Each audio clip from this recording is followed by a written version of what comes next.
Welcome back to the show. Today we have Robert Frederick from the Hidden Life is Best podcast, and he is somebody that got me hip to the Francis Bacon, William Shakespeare controversy, and who wrote the plays and everything like that. So yeah, welcome to the show, man. I really appreciate you taking the time to talk today. Alex, I'm looking forward to it. I thought we had a great chat last time. And yeah, I got a head full of ideas that are driving me insane about this Francis Bacon Shakespeare occult connection. It's just keeps getting crazier and crazier. It does seem to get crazier like the deeper you get into it, and Yeah. it's one thing I've been finding out after over the past year since we talked, and you laid a ton of information out for me, and just kind of took that and ran with it in a way. hmm What have you been up to for the past year, and how has the podcast been going? It's going good. I really enjoy it. I got into iMovie finally. I really didn't want to learn a new program, but I did. It's not that different than the music programs I know how to use. Mhm. And I did it because I want to do basically a scene by scene breakdown of A Midsummer Night's Dream, which I've become obsessed with this play. It's a very famous Shakespeare play, and it's probably the last one I'm going to do a deep dive in because these plays are so dense that it takes weeks to really do them justice. You've got to read it a few times. You've got to read all the criticism about it, like what people have thought about it for 400 years. And you get into the Shakespeare criticism, which is a whole thing about Shakespeare, is what people say about Shakespeare. There's easily a million books written about these plays. And then there's books about the books, like the history of what people thought about the play.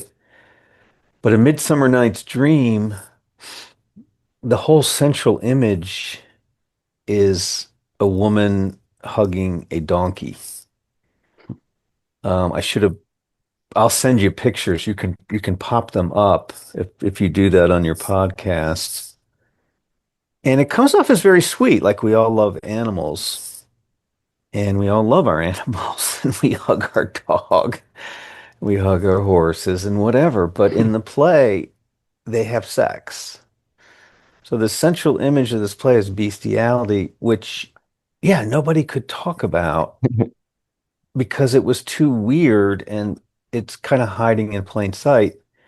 But I see it. It's basically this perverted play about sexuality. It seems to be child trafficking, homosexuality, partner swapping. The whole thing is this like crazy sexually charged dream, which is kind of about the nature of reality, like what's real, imagination, dreams, theater. Is love real? It's clearly about mind control. So the first show I did on it was called A Midsummer Night's MK Ultra. And I just couldn't believe all this stuff, like right in front of your face, which you wouldn't see unless you're kind of a modern conspiracy guy. So this play is famously about fairies. It takes place mostly in the woods, and where these humans find themselves in the woods and the fairies mess with them. And the beginning is a King Theseus, Duke Theseus is getting married to his fiancée, Hippolyta. So the play's always been considered about weddings, but there are no weddings. There's famous wedding music from Felix Mendelssohn. But at any rate, the only people married are the king and queen of fairies, Oberon and his wife Titania. So I guess that's one reason they got away with this. Francis Bacon got away with this. And the whole conflict of the play is between Oberon, king of the fairies, and his wife Titania. And Oberon has a sidekick named Puck, and Puck's the most famous person from the play, and he's famous for saying, "What fools these mortals be." So the conflict is that Titania has a boy, and Oberon wants the boy. Give me the boy. So when I first heard that, I was like, "What? Why does he want a boy? Why does he want the boy?" And there's no reason given. And Titania won't give him the boy because she promised to take care of this boy. One of her uh, votaries, one of the people that worship her, because she's not really a fairy, she's a goddess. One of the people that worship her died, and she promised this woman she would take care of the boy. So she refuses to give Oberon the boy. So the key moment is that to get the boy back from Titania, and this is all out in the open, he drugs her and hypnotizes her and tells her the next, it's with a magic flower, right? He's got a magic herb that sprinkles the juice of it in someone's eyes, and the next person they see, they fall in love with. And that's sort of the comic aspect of the play. It's a comedy, it's extremely popular. She falls asleep. He sprinkles the herb in her eyes and tells her, "You're going to fall in love with some vile thing." And she wakes up, and the first thing she sees is a man who's been turned into a donkey by Puck. And she falls in love with him instantly, and they go have sex, which is really clear in the play. It doesn't say that, but when you read it, it's clear. And in the old days, they kind of played that down, of course, completely. But the modern playwrights are really into it, of course. And so the 1999 Michelle Pfeiffer, Kevin Kline giant vehicle. Are those familiar names to you, Michelle Pfeiffer and Kevin Kline? Somewhat, yeah, They Michelle were Pfeiffer. they were big movie stars 20 years ago. They both kind of passed their sell-by date, I think. But she was probably the biggest movie star in the world when this movie was made. She Mhm. was, Batman. She played Batwoman and she did a million things. Yeah. So you've heard her name. So she plays Titania. And Kevin Kline plays this guy Bottom. That's his name, who gets turned into an ass. And she has sex with him, like graphically in the movie. It's like, what? But nobody cares anymore. Like as soon as they realize that these two are having sex in the modern age, it's just cool. Shakespeare's like so cool. He's transgressive. There's all this homosexuality and there's even bestiality in this play. There's five mentions of it. So she's so traumatized by this that she gives up the boy. And that's just sort of an afterthought. So Oberon gets this little boy who then disappears. The little boy has no lines in the play. He's just spoken about. And then there's all this other stuff that happens in the play. So I thought, I did like four shows, three shows on it. Excuse me. And then I realized like I have to do this. I have to go through this play scene by scene because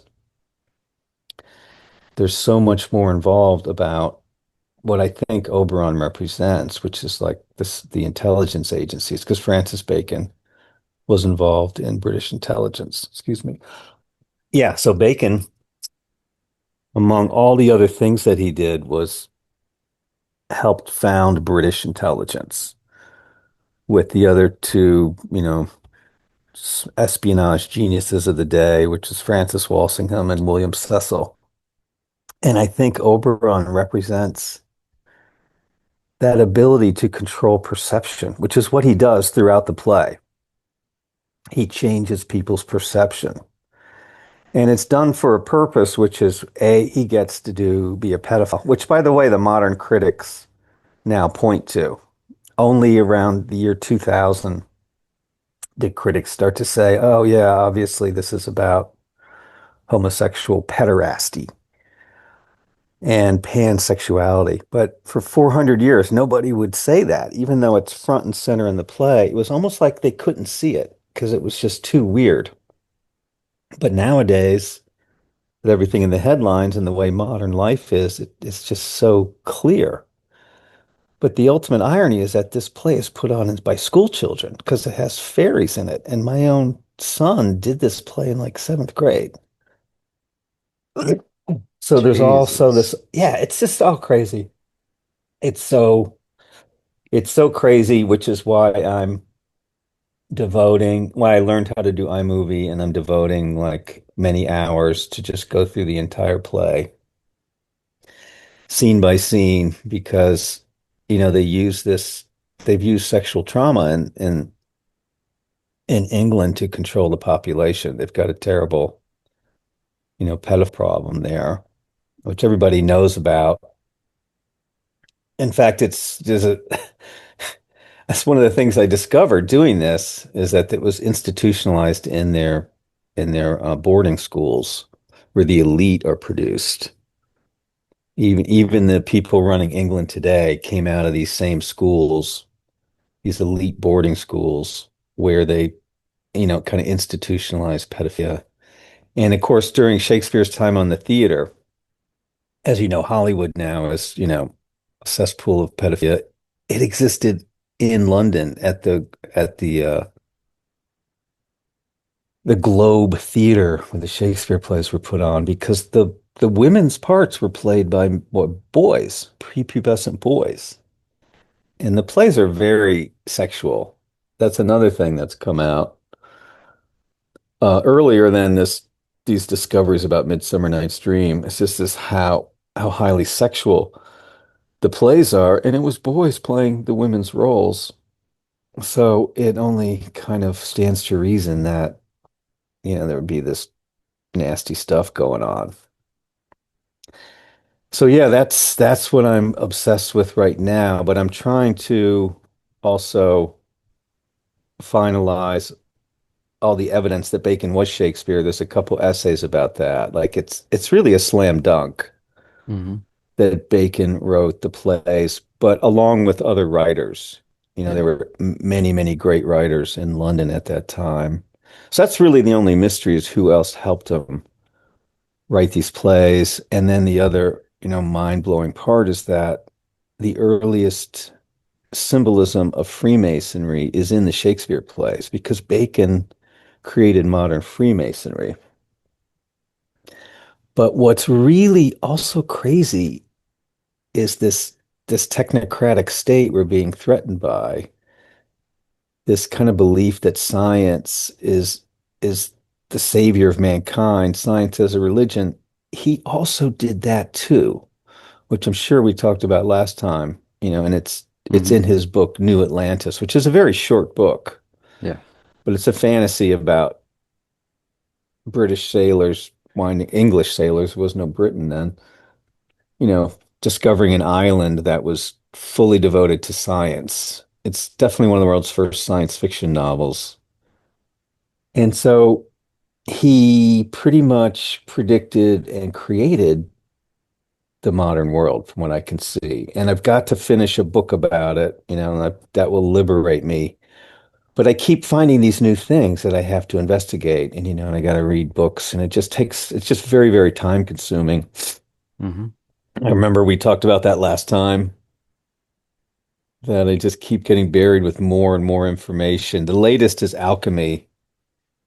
Oh yeah. That a lot of this is it's just plays are filled with alchemy. It's another thing nobody noticed until, you know, 20, 30 years ago, is Hmm. how much these plays are about alchemy. Nobody noticed it. The earliest paper I found is 1977. So that's like 350 years after the plays were written. People start to notice how much they're concerned with alchemy, which is Gnostic, which is, to be able to control life. That's the ultimate goal of alchemy. And which I theorize Bacon used as social alchemy, that he could transmute society along the lines that he that he wanted, that the Freemasons wanted, which is, global one world government. So that's where I'm at, Alex. It's a damn rabbit hole and a half, man. Ugh, so crazy. Yeah, what were some of the new things that you found with him that kind of helped prove that he was the writer behind some of Uh, that Shakespearean? Um, well, there's an essay. Uh, it's not behind a paywall. It's on Substack and Patreon. It's so extensive, Hmm.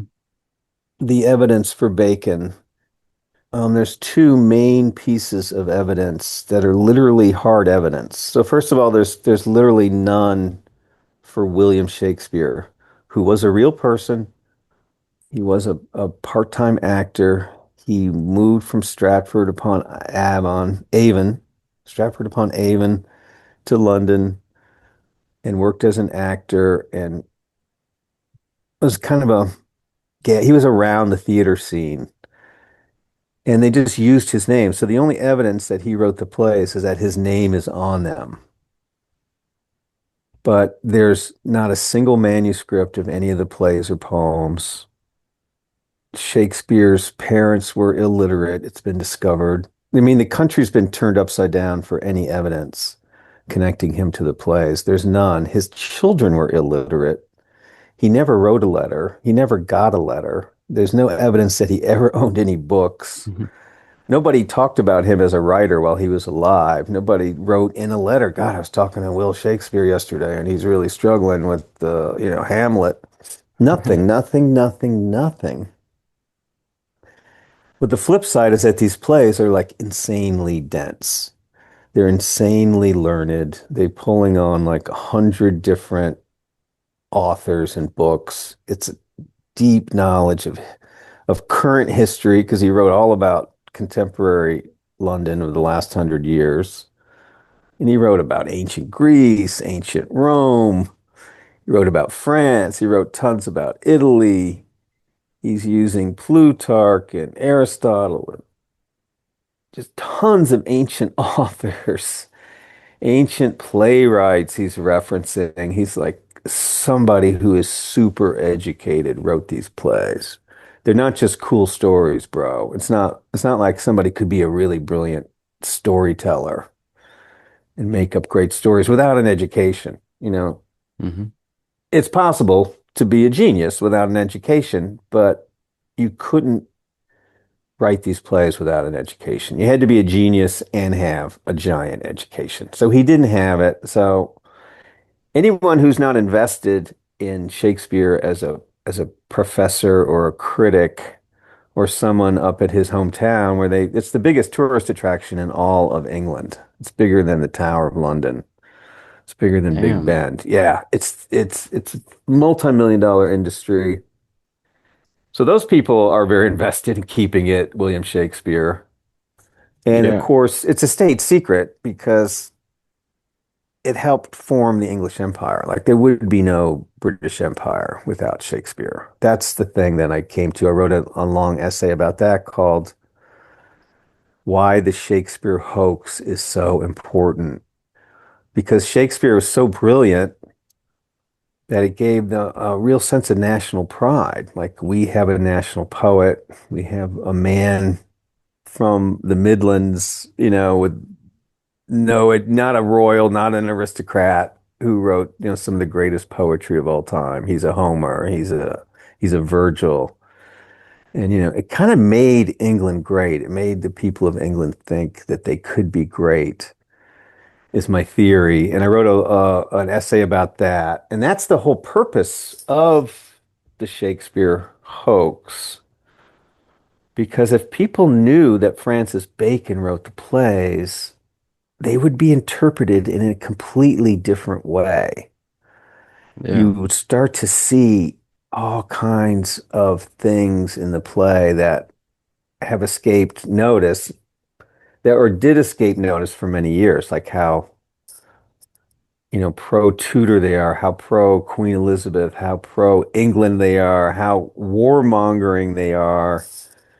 Just so many things because you can't really interpret a work of art very well unless you know who did it, or it adds to it. That's why we always want to know about it, an artist that we like. Hmm. You know, how'd they grow up? Where did they grow up? What was their life like? So that we can understand their art better. So as soon as you start interpreting these plays as coming from someone like Francis Bacon, who was an intelligence operative, he was the head of the intelligence. He was a lawyer. He was, a warmonger. The plays come alive in a totally different way. So I spend time doing that. And just the whole occult angle. Um, they're very Gnostic. There's just so much mind control and conspiracy in them. They're just massive amounts of conspiracy in these things. And I feel like this is really the breakthrough I had.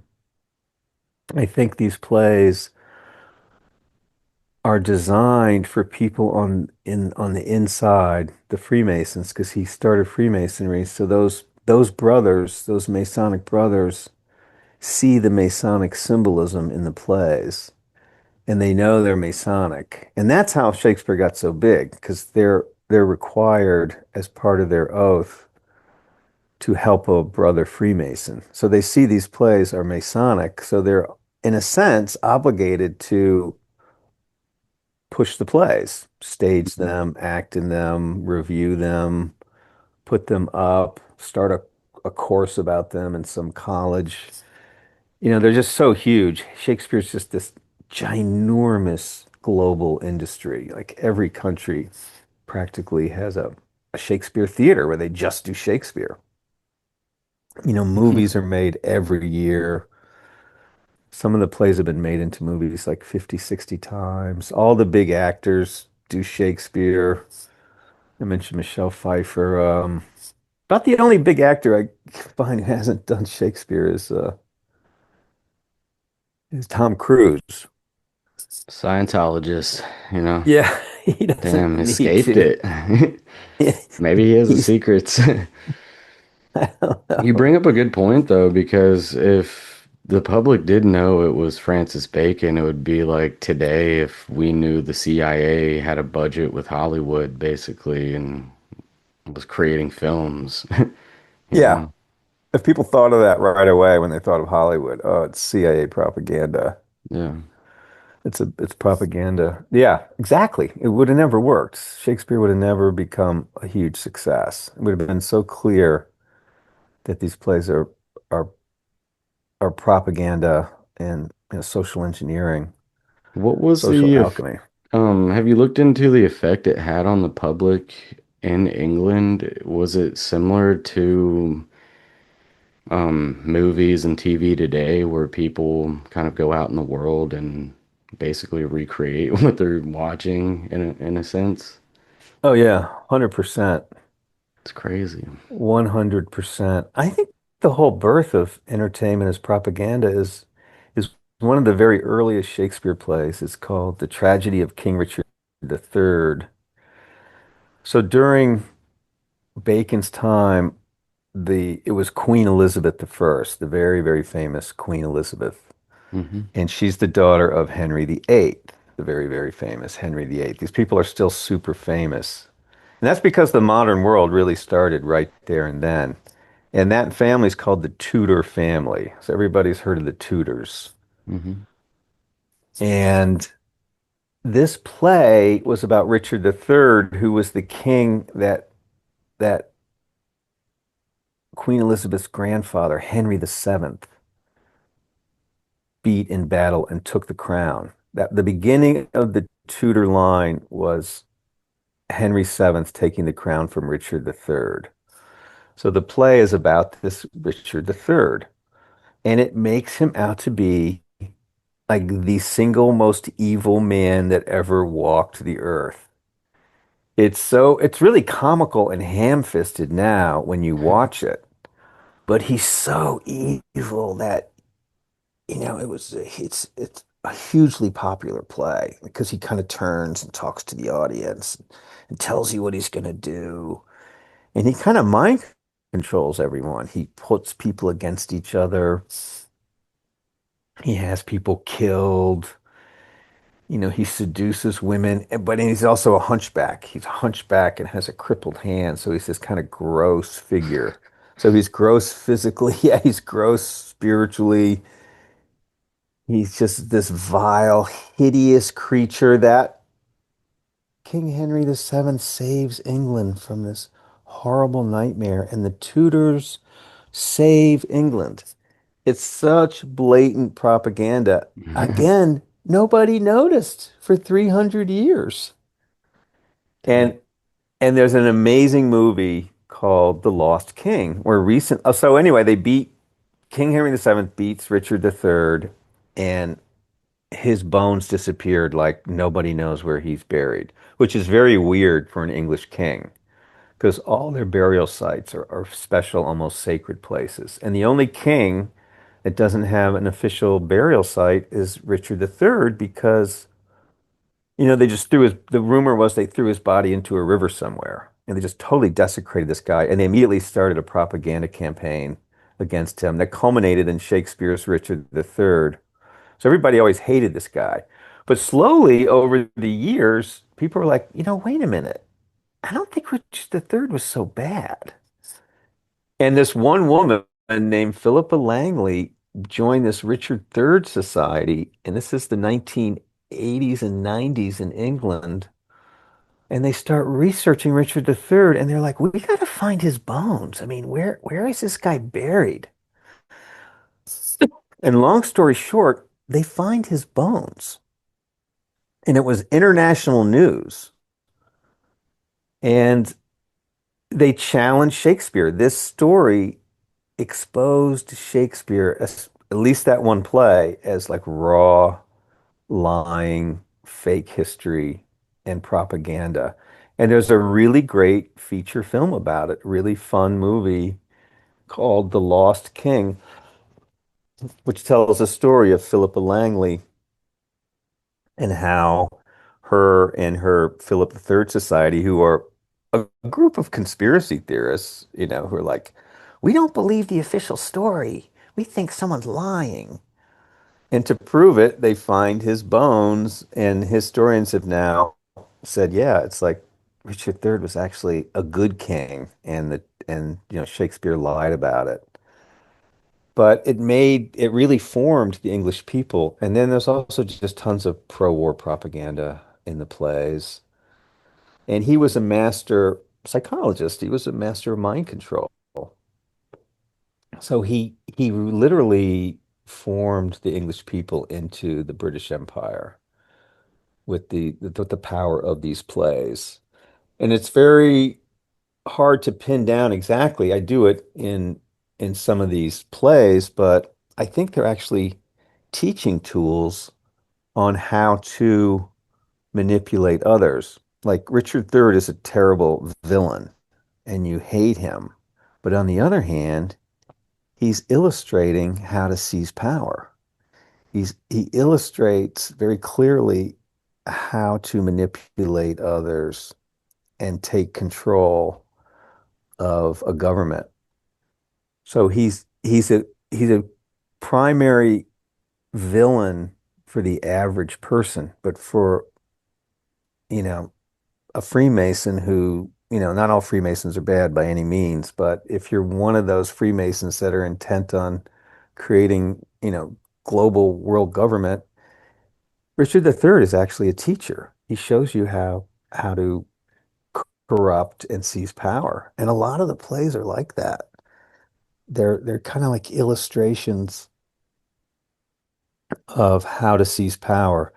And the best example, and one that everyone knows pretty much, almost everyone knows the story of Macbeth. Are you familiar with the story of Macbeth? No, I'm not. Well, Hmm. it's a really famous play, and there's a great version of it. It's one of the best films ever of a Shakespeare play, and it's made by, arch occultist Roman Polanski, the same guy who made Rosemary's Baby about, Yeah. devil worship. So it's just Roman Polanski's Macbeth. It's a pretty faithful rendition. And what happens is this guy named Macbeth, who's he's like a great guy. He's totally cool. He's totally brave. He's the best fighter in the kingdom. He's defending the kingdom from attack. Everyone's praising him. What a great guy. And he runs into three witches. Boil, boil, toil and trouble. Newt's eyes, snakes, bladders, and he runs into these three witches who have intelligence. He's like spells it out for us, who essentially mind control him such that he kills the king. And the play's always been thought to be about someone who has too much ambition, but he was a totally normal guy until the witches play with his head and convince him and his wife, Lady Macbeth, to kill the king.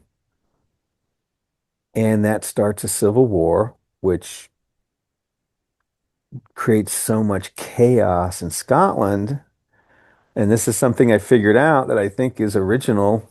I don't, I've never heard this. I can't read everything everybody wrote about Macbeth, but there's no heroes in the play, by the way. Everyone is dirty. Everyone's does something wrong. There's no prayer, there's no mention of God, no asking for forgiveness. There's suicides and people visited by ghosts, children killed on stage. It's really gross play. Damn, Who's the hero? The hero is the English army, which has to invade Scotland to restore order and kill Macbeth. So it's an assassination of a head of state, creating chaos, and the English army has to restore order. So it's order out of chaos using the English army. It's just that's classic crazy. tale. I know, it's really crazy. And there it is, right there. That's just a simple explanation of the play. I think it's irrefutable. That's episode 4 and 5. But the funny thing is, yeah, if you don't know the play, I guess it won't be as fascinating. But also the whole thing ties in because this is all a religion. It's the religion of Gnosticism, which is that God is absent from the world and that the world is here to like trap our souls. And everybody has a spark of light that if they can, do enough magic and create enough light, they can escape the world. But there's a modern twist on it. That's ancient Gnosticism. You won't be reincarnated here. They believe in reincarnation. Um, they can the scientific Gnosticism of Bacon, which is in that book, New Atlantis, and it's coming true today. Like they can control. It's alchemy. They can control life and death, which is what you're seeing now. Um, Artificial wombs and life extension and lab created embryos. They really want to be able to be God and create life and extend life and never die and all that kind of stuff, which is really the goal of Freemasonry is total scientific control of life. And we're in the middle of that right now. And, Yeah. Francis Bacon started it. Yeah, that's really wild. I mean, all of those plays are, can kind of be, I mean, most of them can kind of be looked Yeah, at as like a playbook for our government and control, I guess, over absolutely. its people. Yeah, I remember last absolutely. time we talked about the Netflix movie that Timothy Chalamet plays one of the King Henrys, Yeah, and that's right. there's like a sort of like false flag event to invade France and take over. Um, yeah, it's really, really, really fucking weird Yeah, how it's yeah, they're hundreds of all years about, later, yeah, our seizing governments are power. still using like This that kind of playbook. same techniques, same techniques illustrated Yeah, in the plays. so obviously, Bacon, he's a kind of a genius, Yeah. really, really fucking smart, dude.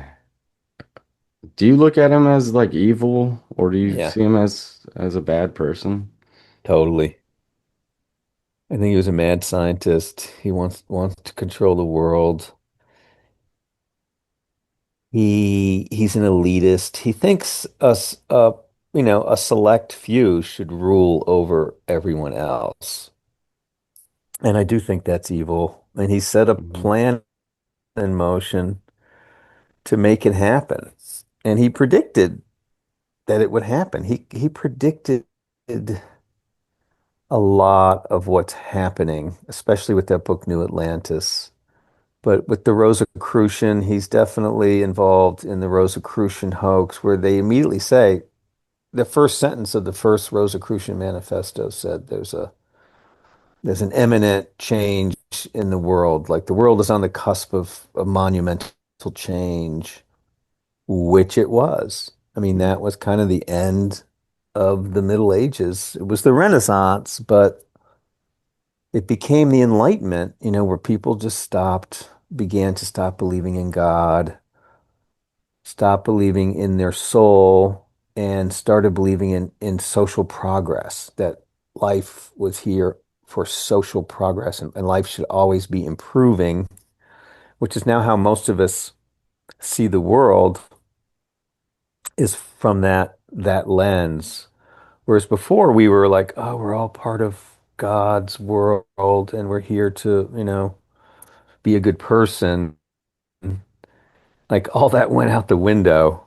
And it's very this Italian philosopher Machiavelli who who taught people how to just take power and seize power. It's very Machiavellian and Gnostic that you don't have to follow any of those rules. There are no rules. There is no real right and wrong. And that's right in the Hamlet, the most famous Shakespeare play, Hamlet. Hamlet says, there's nothing good nor bad, but thinking makes it so. And that's really the Gnostic credo, is that there is no right and wrong. It's what you say it is. And you may as well seize power. That's what's right. Power is right. And that's when the British Empire started and they went all over the world and they, enslaved millions and pretty much took over the planet from Australia to Falkland Islands, from South Africa to Ireland, Canada.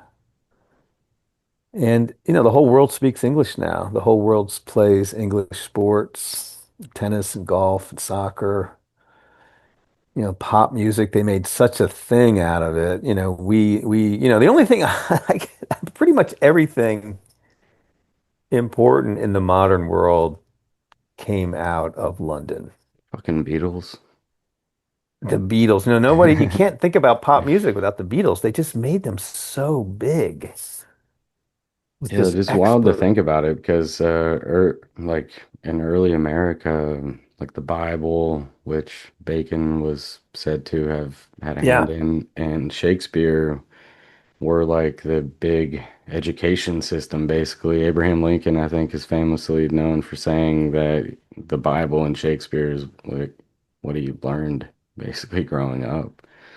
Man, I gotta find that quote. Yeah, it's true. It's true. Shakespeare, after England, it's America. America loves Shakespeare more than anyone. Yeah, that Elizabethan court is very, very important throughout history. I know John Dee had to have been close with Bacon. Yeah, absolutely. What's interesting is Bacon, there's very little documented meeting between them, Hmm. but they definitely knew each other. Bacon was rumored to have read every book in print and in England, and Dee had the books. But also, Bacon is the secret son of Queen Elizabeth. Like that's how crazy the story is. It just gets crazier and Hmm. crazier. And that's an article I need to write. Is all the evidence that Bacon was the secret son of Queen Elizabeth, which is very well known and much believed in the Bacon community, Hmm. because it helps explain why he was so driven, why he was such a maniac to create power for his family.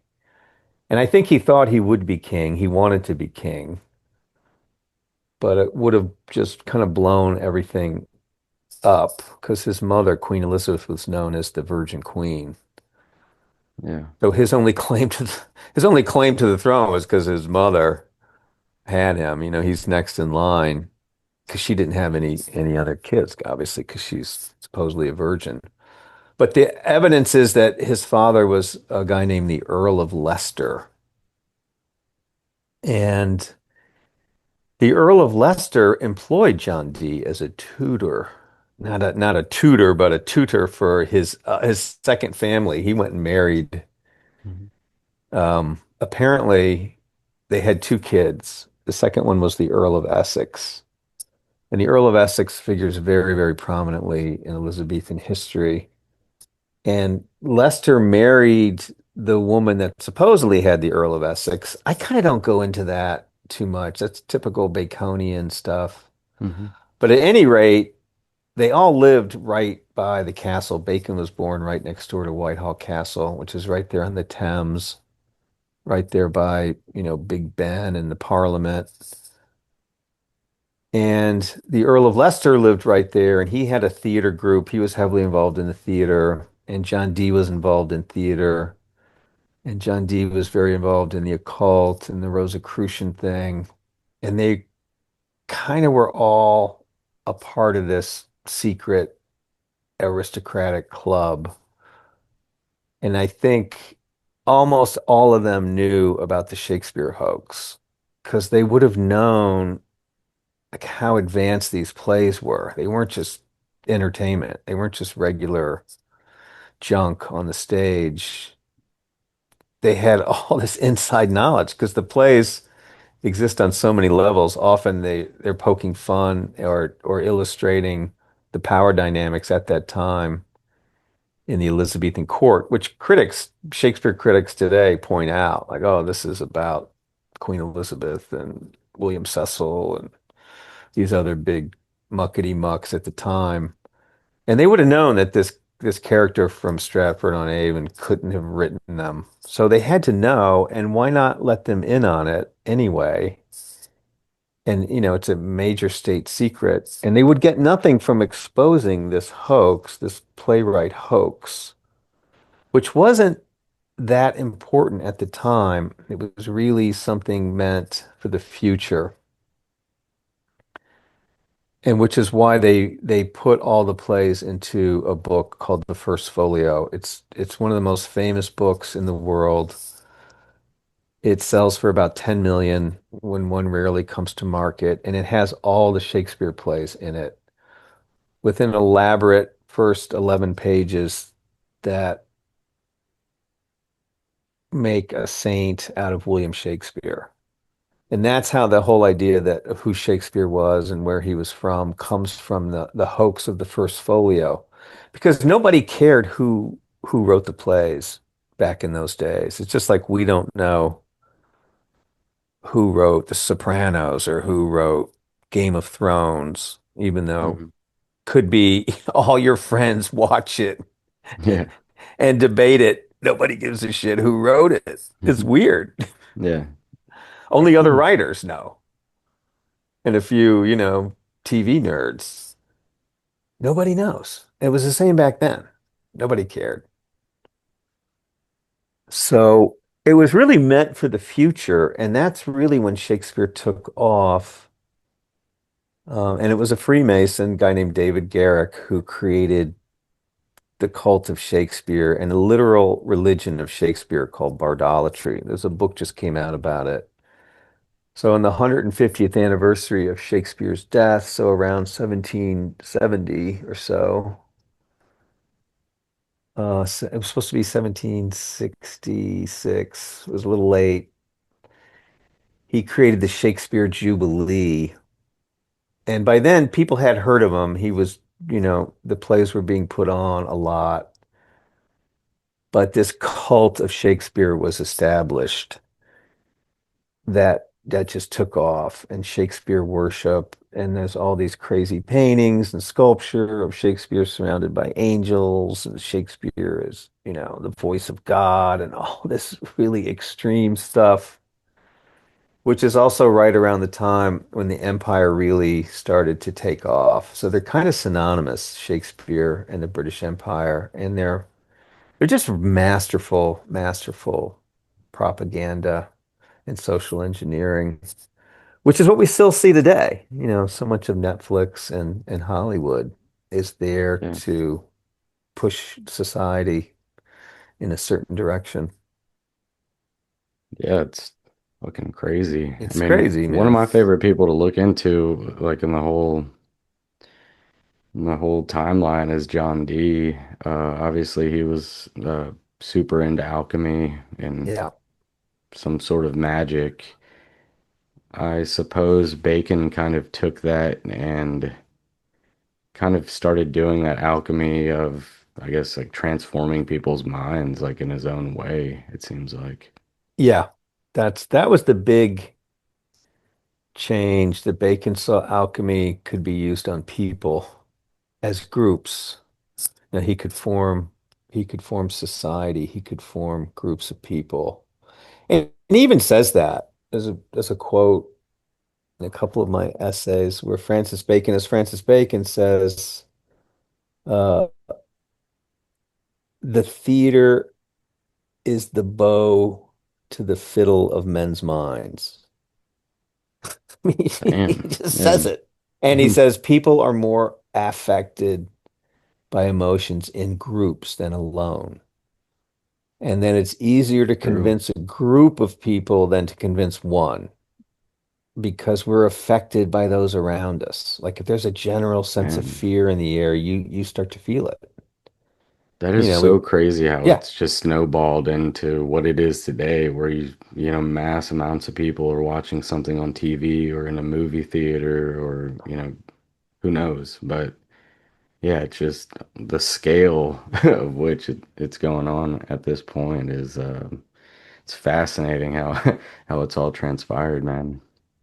Yeah, they keep scaling it up with the technology. And honestly, what's crazy is like speaking of the technology, just like the way you're receiving it, blue like through a blue light screen on your phone, like what kind of Hmm. effect that might have on the information you're receiving, like if you're more susceptible to believing it or Hmm. not. I mean, if that because if you're not in this conspiracy like mindset, you're just Hmm. not thinking about that at all. Hmm. And you see a large majority of, you know, our country just blindly following crazy shit, all the time. Yep. You're completely susceptible to being manipulated if you don't have that conspiracy mindset. You're suspicious to be suspicious. I mean, it's in the Christian religion. It's like discernment, sheep's and wolf's clothing. Be wary of everyone. But we sort of dropped our guard with that, because Disney's so nice. Yeah, Mickey Yeah, Mouse and yeah, shit. Mickey Mouse, Mickey Mouse. They trick us, and because we're good, we're genuinely mostly good. We're prone to error, but we're at heart good. We want to help each other. We want things to work out for people. And so we're easily seduced into letting our guard down. And who would think that Mickey Mouse is sinister, subversive, but yet it is. And people are just realizing now, but I let my kids watch Walt Disney, Hmm. and then they just get infected by this stuff that surrounds us from birth, until they can get people to jab their arms with genetic modification drug that they don't need. Yeah. Like, billions of people just do it. Hmm. It's crazy. It's for a really batch of it's French fries, you know? yeah, for some French fries. Dumb shit, man. And the first person to get um, the genetic modification in England was a guy named William Shakespeare. And they put it in all the newspapers. William Shakespeare receives the COVID vaccine. Damn. Yeah. I mean, they just throw it right in That's there. crazy. And then Yeah. people are like, oh, Shakespeare. Yeah, I'm gonna go get it. Let me go get it too. They're just masters at it. Yeah. And Just, they keep coming up with new ways to trick us.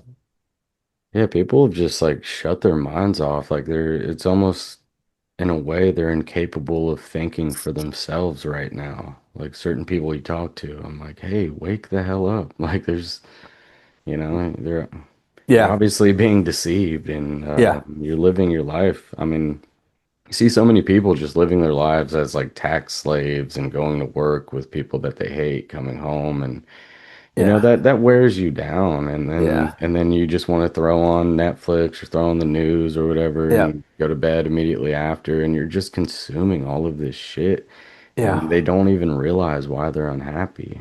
It's Yeah. I turned on the TV the other day and, one of these new TVs, and there's just so much to choose from. And there was just so little truth in it. It was just all entertainment of various kinds. yeah. And that's really the thing is that it doesn't even have to be most of it propaganda. It just has to be good entertainment so that you don't think. You're just Yeah, waste your being, time. yeah, Reality TV. yeah. It's You're just being entertained. So, there's terrible shits going on that you're not going to really try to figure out. You're not going to want to talk to anyone about it because you can talk about Game of Thrones, which is probably degrading. I remember I tried to watch it, but this brother and sister had sex within like 20 minutes. I yeah, was it's like, fucking crazy. I mean, that's it's like a gross, man. Shakespeare play, Yeah. basically. There's all this fucking crazy stuff going on within it. Yeah, it's totally inspired by Shakespeare, that stuff. In fact, I have a listener who analyzed it. He watched it a couple times and he, Well, I think a lot of this history that we're diving into is way more interesting than any of that's being shown on TV. It's yeah. in a But way, we need to write new stories about what's really happening. And I guess because occasionally they are out there. There's one movie called Brotherhood of the Bell. You can watch it on YouTube. It's about how a secret society controls so much of the world. It's really beautiful. It's a really, really well-made movie. Glenn Ford was a big star in the 70s, and it was a TV movie. It's one of the few movies I know that really exposes the way things really work. And yeah. I, I mean, I suppose there are more. I just don't know them, or I know I them saw and a I've really crazy one that's um called Him. It's like that football movie that Jordan yeah, Peele did you put see out. that? I didn't see Yeah, I dude, heard about it's that. freaking crazy. I mean, there's so much I don't know. It's a lot of people are tying it to the Black Boule Society. I don't know if you've ever Uh-huh. heard of that. It's like a Sure. secret Yeah. society like in It's the America and Black Freemasons. yeah, Yeah. yeah, and it's dude, it's really crazy. I mean, I Yeah. what's wild is I thought it was a pretty good movie. Like I don't know, I liked it, but I gotta see it. I gotta watch it. although it was crazy, I liked it. But it got really terrible reviews, almost like the I don't know, they didn't want anybody to watch it, I guess. You give it really shitty reviews and people will be like, I don't know, maybe not. Maybe I won't Because watch I it. think it was so crazy. It Yeah. couldn't possibly be real. I did read a long review of it and I should watch it. So people like us, we get it and we're shocked at how Yeah. real it is, and everyone else is like, that's crazy. That could never happen. That's ridiculous. And they don't have a foothold. They don't have an emotional foothold into it. Yeah. It just People looks read stupid to reviews. them. Yeah. Have There's another movie out. uh, right now, what's it called? Bugonia, Begonia. Hmm. which is already gone. So that is supposed to be the same thing, that it's supposed to be conspiracy. And a guy who I really respect in England says it's the same thing. Like everyone thinks, oh no, it's getting. Okay, so I did see the trailer. It's two conspiracy obsessed young men kidnap Emma Stone, but it's aliens. Like these kids think there's aliens, which I totally don't believe in aliens. And they're really pushing this alien thing so hard now. Yeah. So I gotta go see Begonia, but you know what? It's already gone from the theaters. But anyway, that's a good Oh, idea. I what? should watch him. I did hear Yeah, about it. man, I mean, it's fucking crazy. Yeah. Yeah, well, I guess the another obvious one where I feel like they probably a fucking psyop by the CIA is National Treasure with fucking Nicolas Cage. Kind of Never ruined. saw it. Yeah. I know. Yeah, I mean, did you bring anything up to like just normal people or, people that aren't into this whole world? And they're like, oh, this just sounds like some National Treasure shit. I'm like, oh my, Right. dude, fuck off. Nicolas Cage was onto some shit in that. No, I'm kidding. Yeah, no, I feel like they fucking, I mean, they probably put dumb shit out like that just so people can fucking discredit things. Yeah, absolutely. Have you ever looked into Bacon's death? And do you think that's kind of weird? Any any weird shit Yeah, surrounding that? something's up with his death. Yeah, I can't find anything concrete on it at all, basically. You know, I'm so mired in other stuff. I haven't put a lot of time into it. There's some different theories. One is that he faked his death and left the country. The problem with that is that there's no definite sightings of him. Hmm. It's sort of like Christopher Marlowe. Well, I won't even get into all that. There's a similar theory with Christopher Marlowe wrote the Shakespeare plays, faking his death. So I'm like, that's like such a stretch. I mean, he could have done it. He did have contacts. There was this kind of invisible college of, sorcerers around Europe, especially in Germany. There is some weird stuff about his grave. Um, I guess I haven't committed it to memory. I have a essay about it here. There's a woman right now. Her name is A. Phoenix. She's part of the Francis Bacon Society, which was formed in like 1880 Damn. when this realization that Francis Bacon was Shakespeare got started, and there's a society formed. And they used to put out journals like 3, 4 times a year with all the evidence. I mean, just years and years of evidence. They're still going. It's just that, we all know the evidence, although new stuff does come out. Anyway, she's doing a lot of research. Of course, she doesn't think Bacon is evil, and neither does the Francis Bacon Society. They find out he That's was why, Shakespeare. yeah. Yeah, they think Shakespeare's great. Shakespeare's really vile. In fact, I have a show on that. A guy in England, a Latin scholar and a professor, wrote a book about how horrible Shakespeare is, like the actual plays Hmm. are vile. And he totally knows that Bacon wrote them. It's a great book. I did a show on it. I think it's episode 21. And I'm in contact with this guy's daughter. The book is available. It's called Gwyn's Shakespeare. The truth can be known. Anyway, you can find it out on my website, which is thehiddenlifeisbest.com. I'll put a note up there that this book is now available. It's like the plays themselves are gross. But everyone thinks, when they find out Bacon wrote Shakespeare and he was the father of modern science, and he's a great hero of humanity, because they don't realize that science is being used really to hem us in, Yeah. Yeah, to especially with manipulate. this is surveillance state. And I love science. Hmm. And, we're talking on an incredible scientific invention right now. Yeah, it's a real thing, but yeah, to the extent that they go with it is a bit absurd. They act like the science is settled and they know everything and Right. They it's use it not. to totally to control us. Yeah, there's no more debate. Safe and effective, safe and effective. You don't trust the science? Like, you know how many times I heard that? I'm like, oh my God, dude. Dude, my It could be daughter, wrong. Like, what the fuck? You my ever daughter had, consider it could be wrong? right, right. No, you can't because it's a religion Yeah, and sorry. that's what the truth is. Yeah, your daughter? But no, I was like, my daughter had severe asthma and I was like, walking down the street, like, what? Why is she in the hospital again with asthma? What? I wasn't literally praying, but it was like a prayer. And I just like downloaded this info. It was like vaccines whoosh, hit me. And I was like, oh, vaccines. They tamper with the immune system. Yeah. I went out, bought a couple books. This is literally like pre-internet. Two books.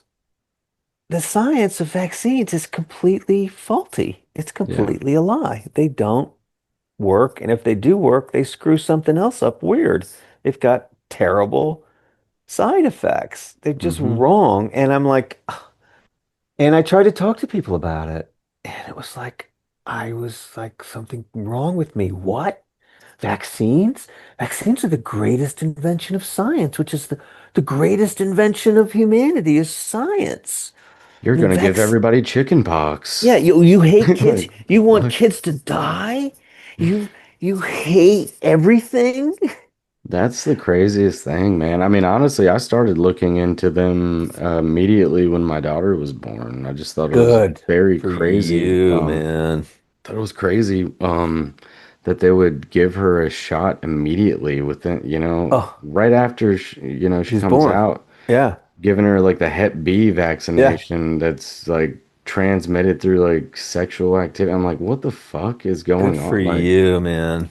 um, so we've been able to avoid certain things, but it's a little bit of a tug and war thing with their mom. So, Same here. I've been mhm. following this for 20 years, which is one of the reasons I got into bacon because I saw that that science had become a religion. And I was like, Science has become a religion." And I think that's how I heard about Francis Bacon, first of all, It's pretty and wild. really wanting to expose it. It's kind of why I'm doing what I'm doing is because I want to try to expose science as a religion and how it's, obviously has, just on the face of it, nuclear bombs.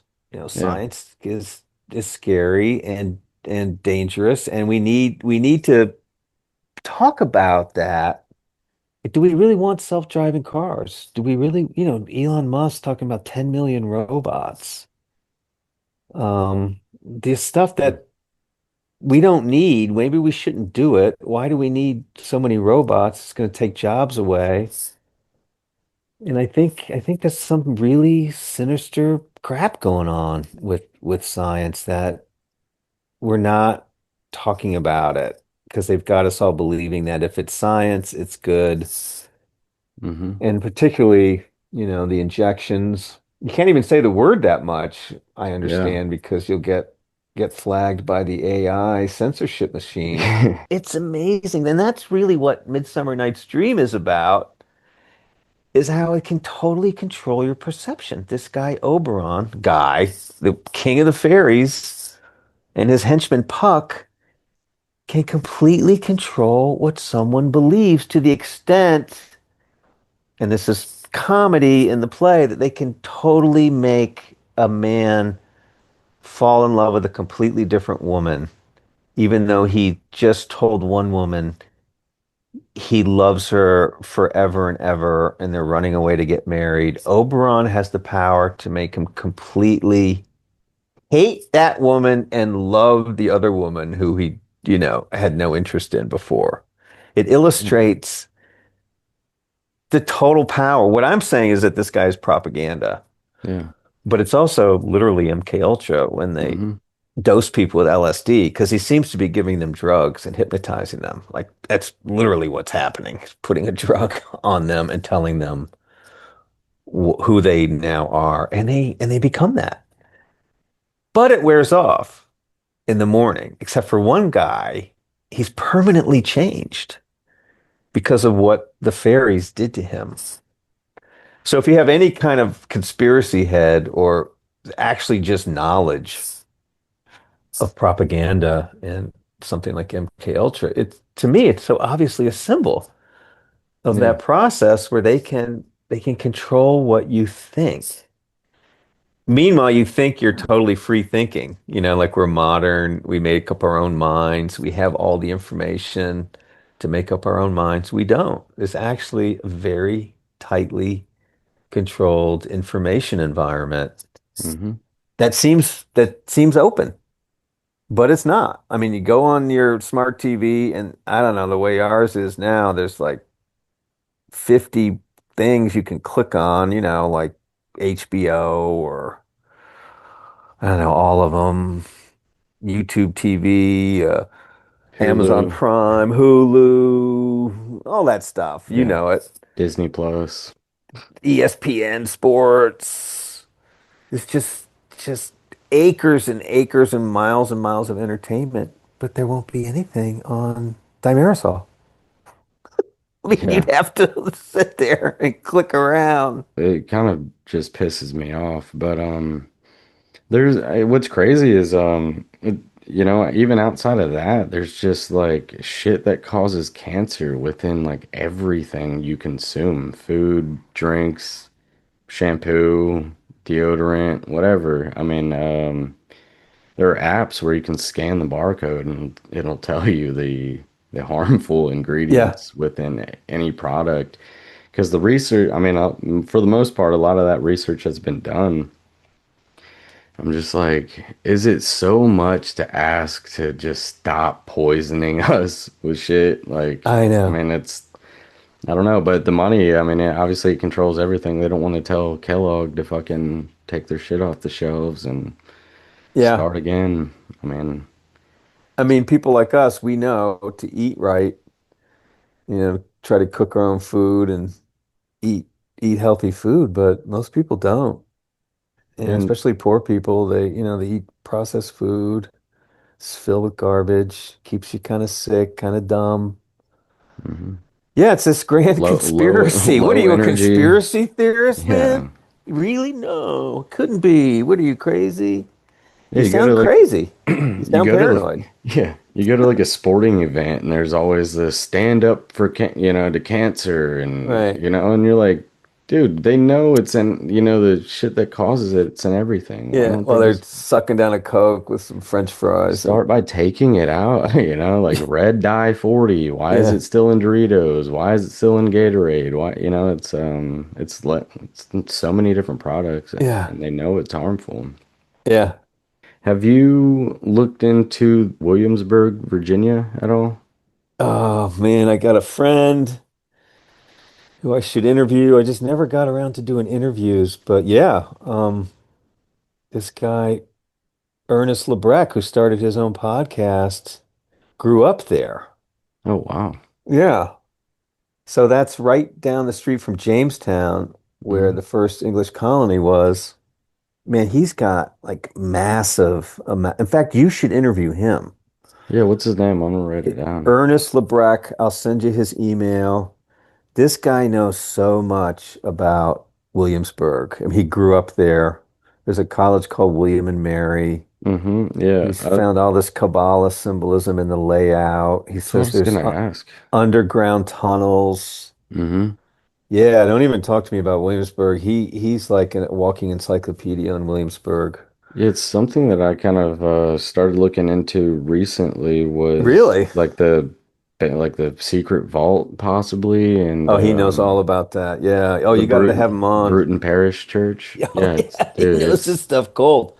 He yeah. knows it cold. He says there's all these underground tunnels. He says Rockefeller bought up the whole town. Oh, there's the other one, Rocket. Colonial Williamsburg. Yeah. Have you Hmm. been there? No, I'm from Maryland though, and I really, really want to go. Yeah, you got to go. I It's a might have great driven family through it, trip. but yeah. But apparently the Rockefellers bought the whole thing. Damn. Yeah. Yeah, I'm not surprised because I think that's who stopped Marie Bauer Hall from her whole like search for that vault because she was like she wrote a whole book. It's called Foundations Unearthed, where she like decoded a lot of Bacon shit along with like actual tombstones that are in the cemetery at the Bruton Parish Church. And she was able to like decode some shit and find the original um, foundation basically for the first church that they had built.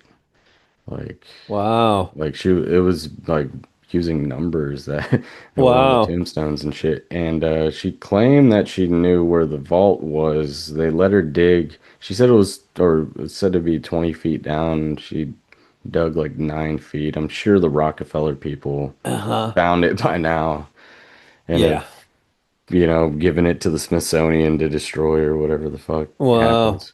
Wow. But Ernest will know about this. what's crazy, I mean, a tie to the Rockefeller and Shakespeare and all of that. I read recently that the family paid to restore Stratford upon Avon also. Yeah, so it's a little coincidence there. That's crazy. Kind of covering a lot of that shit up. I mean, and they Wow. like, aren't they kind of who control our history lessons basically in Uh-huh. school? Yep. I mean, Yep.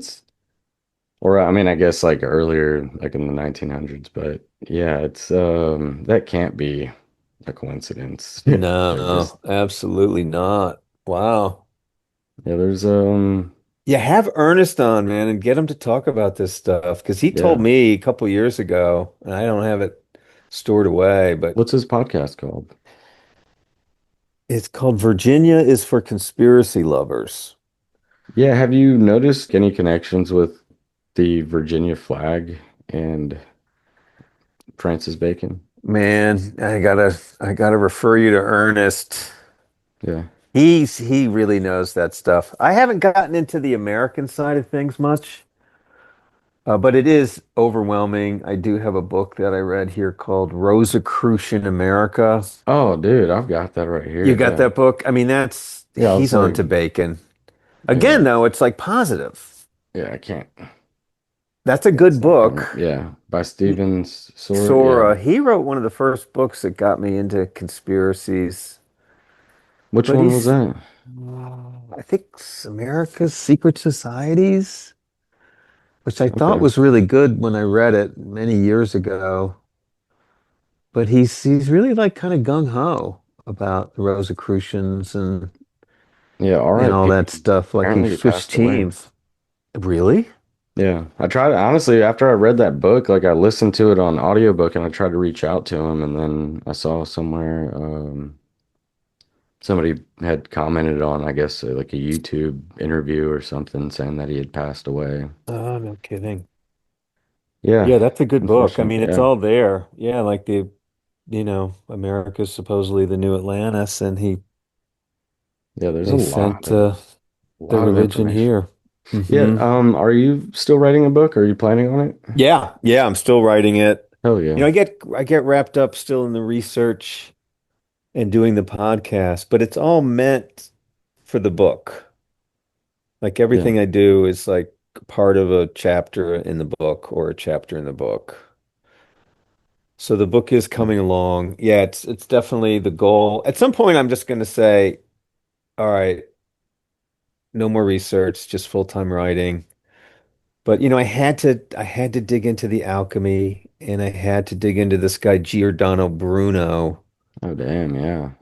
It's who another turns rabbit out hole. wrote plays and he had a whole theory about manipulating the masses and being the great manipulator. And he definitely knew Francis Bacon. He was in London. He's a huge name in history. He's the last Hmm. person burned by the church. You've heard of him. Yeah. So it turns out he's very important in this story. So I gotta do some more research there. I gotta write. write up the final essay on Bacon and Freemasonry. So I have a few things to do before I get right on the book full time. But yeah, everything is designed for the book. And I felt like I had to make these little movies, which eventually I'll put on YouTube. Um, I guess I'm a little worried because I'm using this one movie. It's the 1969 Midsummer Night's Dream that I'm basically using the entire movie. I think it's fair use though, because I'm not showing the movie. I'm just showing parts of it and then analyzing it. I'm a little leery about putting it up and getting flagged, told to stop. Yeah, so Although are I you showing like hard to, clips and like explaining yeah, scene by scene? yeah. Which you can see it if you go to Patreon and sign up for free to A Hidden Life is Best. You can watch these movies for free. Damn.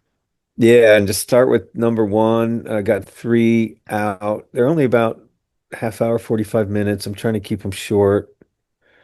And I'll probably need like ten of them to do the whole film. But yeah, they're fun. I try to make them fun. And yeah, you'll get to know.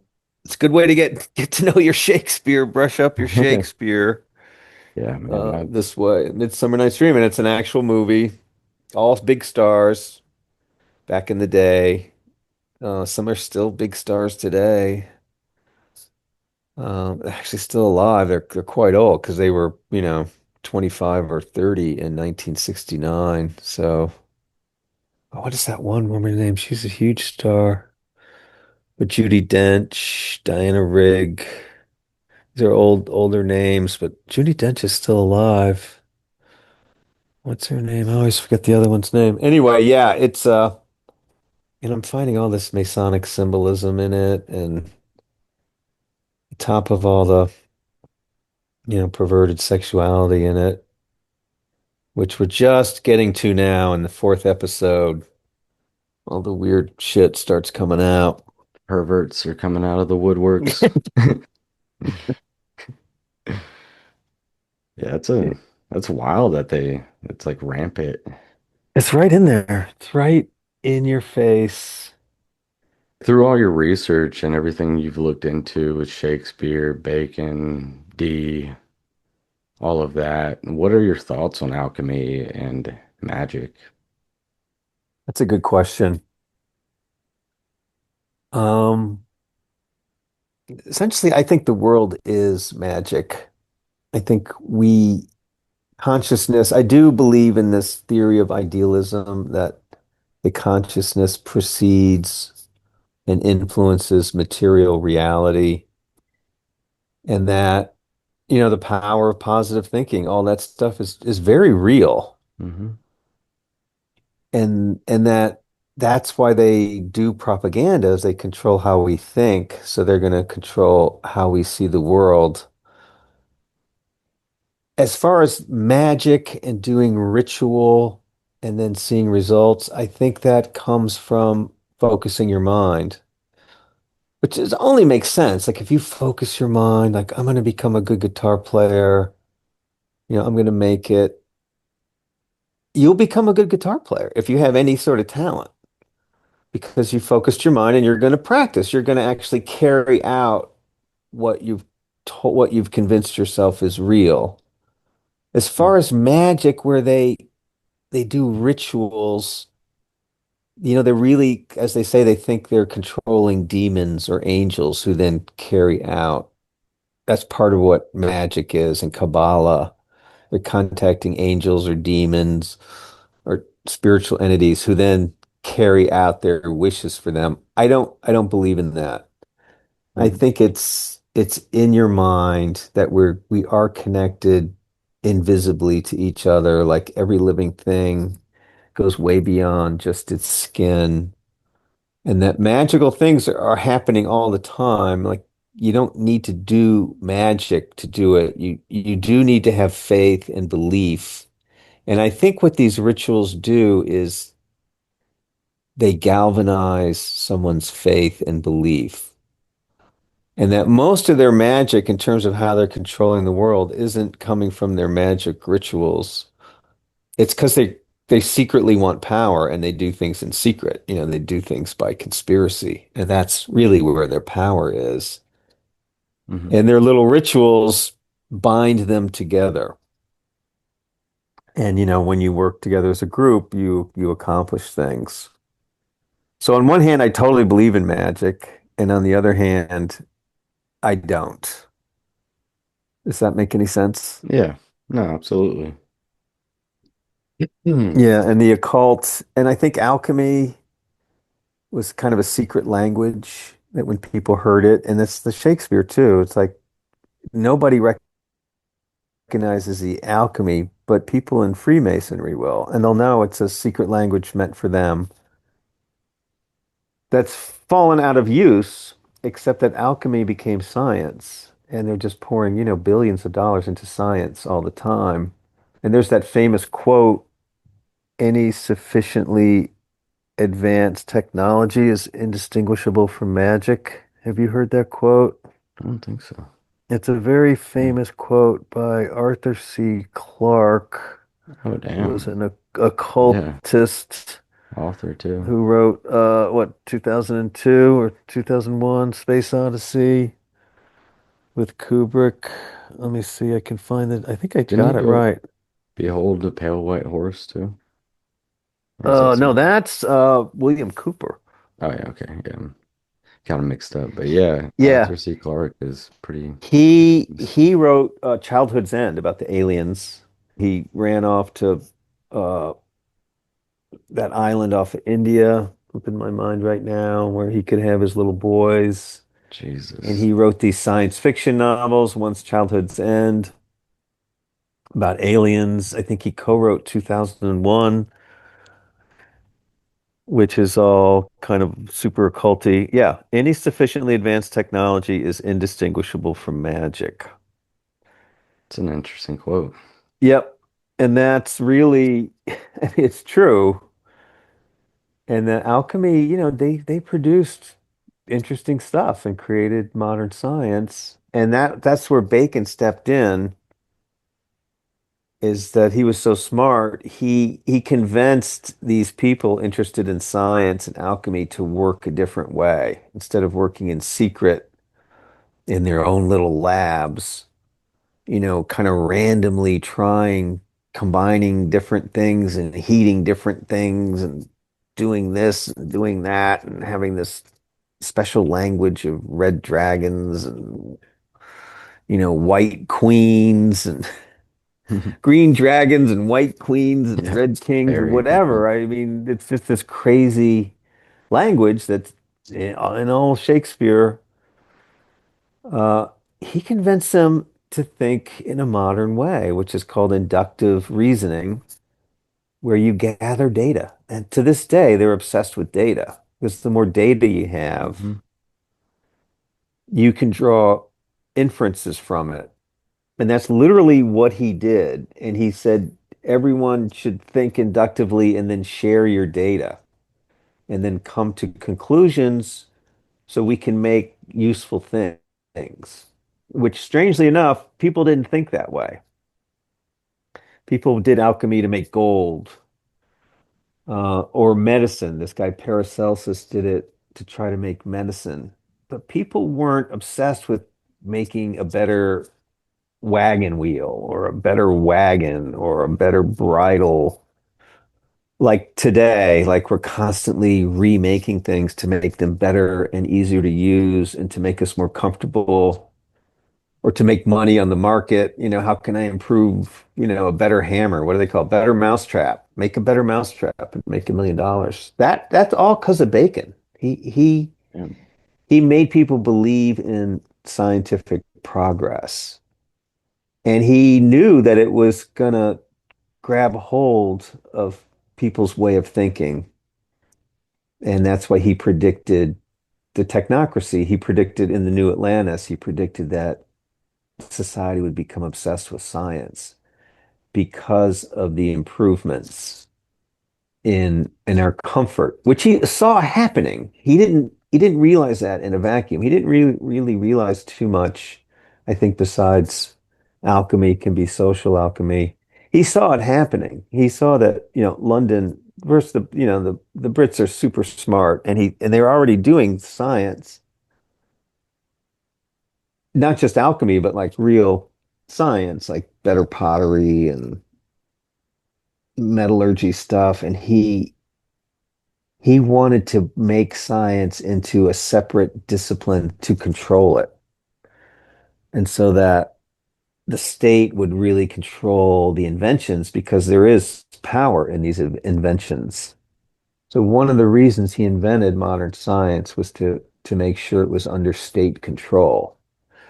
And the Royal Society sprang up, the first ever world's first ever body of people devoted to studying science. Came up in London right after the Yeah, English Civil War, but they say Bacon was our Moses. They literally talk about science as a religion already in the very first book about the Royal Society. So that's really why he did that. And he did do alchemy on his own, but he basically got all the alchemists to work together and share their data, which is a principle of modern science. You're supposed to share your data. kind of like a peer review. Peer review is a newer thing to get it published in a journal, which apparently there's a very sinister edge to that. That actually controls science too. Like Yeah. yeah, that's another way to control science. Oh yeah, Exactly. true. Because if somebody steps out of line, then Yeah, you won't get published. the other Yeah, six people are like, dude, your information's garbage. Well, I got one more question for you, and then sure. I'll let you go, man. I really appreciate you taking the It's been time. fun. Thanks. Yeah, of course, man. What's your definition of living a meaningful life? Oh, that's a great question. Well, you want to be connected to your friends and family, I think is really important.